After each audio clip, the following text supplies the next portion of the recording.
আসসালামু আলাইকুম রহমতুল্লাহ। আশা করি সকলে ভালো আছেন। বর্তমান সময়ের সবথেকে বড় একটি সমস্যা সেটা হচ্ছে লোডশেডিং। এই লোডশেডিংয়ের কারণে মূলত আমরা আমাদের দৈনন্দিন কাজগুলো সঠিক সময়ে সম্পন্ন করতে পারতেছি না।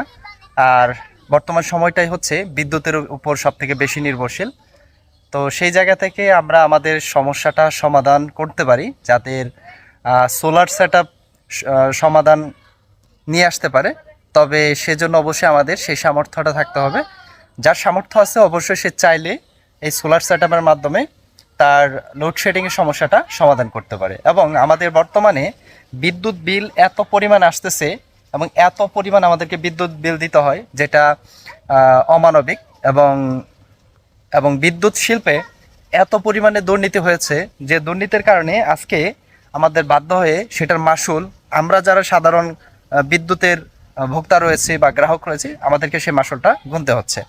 তো সেই জায়গা থেকে এই বিদ্যুৎ না পাওয়া বা লোডশেডিংয়ের সমস্যা থেকে আমাদের জীবনকে সহজতর জীবনযাপনের জন্য যে সমাধান সেটি একমাত্র সোলার সেটআপ বয়ে নিয়ে আসতে পারে। তো সেই ধারাবাহিকতায় আজকে আমি কিভাবে আমার সোলার সেটআপ দিয়েছি, আজকে আপনারা দেখতে পাচ্ছেন মেঘাচ্ছন্ন, খুব একটা কিন্তু আলো নেই, রোদ নেই। আজকে বৃষ্টি, ঘুরি ঘুরি বৃষ্টি হচ্ছে। এই বৃষ্টির মধ্যে একটি হাইব্রিড সোলার সেটআপ আপনাকে কতটুকু স্বস্তিতে রাখতে পারে, কতটুকু লোডশেডিংয়ের সমস্যা থেকে সমাধান করে দিতে পারে আপনাকে, সেটা আজকে আমি আপনাদেরকে দেখানোর চেষ্টা করব। এবং আমি আমার সোলার সেটআপটি কিভাবে করেছি এবং কত টাকা খরচ হয়েছে এবং এই সোলার সেটআপের মাধ্যমে আমি কি কি ব্যবহার করতেছি ইলেকট্রনিক্স আইটেমগুলো এবং কতটুকু লোড আমি এখানে সফলভাবে ব্যবহার করতে সক্ষম হচ্ছি, সকল বিষয় নিয়ে ইনশাআল্লাহ আজকে আমি আলোচনা করার চেষ্টা করবো আজকের ভিডিওটিতে। আশা করি ভিডিওটা হয়তো বা বড় হতে পারে, তবে আপনারা যদি ভিডিওটি সম্পূর্ণ দেখেন আপনারা একটা আইডিয়া পাবেন।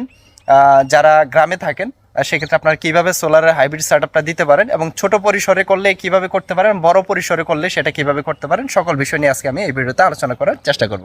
তো চলুন আজকে আমরা দেখি আমার সোলার হাইব্রিড সেটআপের যে সিস্টেমটি সেটি আজকে আমি আপনাদেরকে লাইভে দেখাবো। তা আপনারা দেখতে পাচ্ছেন ঘুরি ঘুরি বৃষ্টি, এখন কিন্তু পুরো মেঘটাই মেঘাচ্ছন্ন এবং কোনো ধরনের রোদ নেই।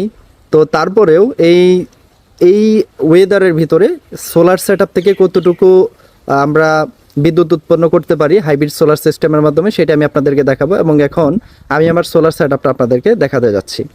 আপনারা দেখতে পাচ্ছেন টাঙ্গাইলে আমার গ্রামের বাড়িতে আমি সোলারের সেটআপ নিয়েছি। এই যে আপনারা দেখতে পাচ্ছেন, এটা হচ্ছে 550 ওয়াটের একটি সোলার প্যানেল, 24 ভোল্টের। যেহেতু আমি হাইব্রিড সেটআপ